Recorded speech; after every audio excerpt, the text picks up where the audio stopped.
Hi, welcome to the Bryan Innovation Lab, a 21st century problem-solving environment. Through experiential learning in this cutting-edge facility, students are able to grapple with real-world issues.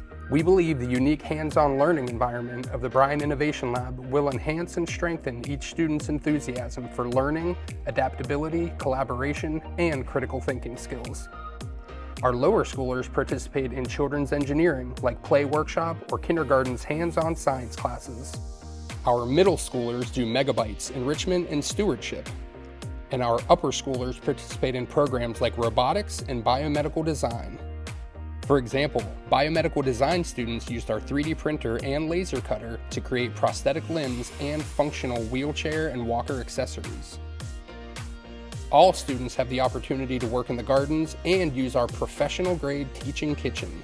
The kitchen is used to teach healthy food preparation and nutrition using items from the adjacent class gardens. With wetlands, a forest, and gardens, there are opportunities for all disciplines to explore and apply natural laws and systems thinking to the interaction of natural spaces and human design. The Bryan Innovation Lab's Visiting Innovators program brings real-world experts to Steward's campus. The program proudly features national and local experts and provides educational opportunities for our students and families that they would likely not have anywhere else.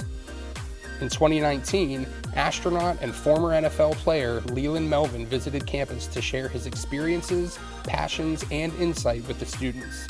The day was filled with creativity and laughter and handmade bottle rockets that were launched over Steward's athletic fields.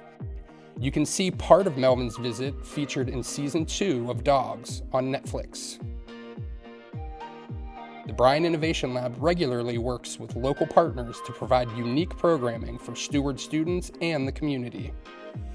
The Steward campus has a certified Bluebird trail with 10 Bluebird boxes in our habitats. For several years, the Bryan Lab has collected data for submission to the Bluebird Society of Virginia, and the school continues to host a live webcam during nesting season. This unique facility and programming will strengthen the knowledge and awareness that we are all part of a greater system and have the opportunity to play a significant role in finding solutions to challenges we face together.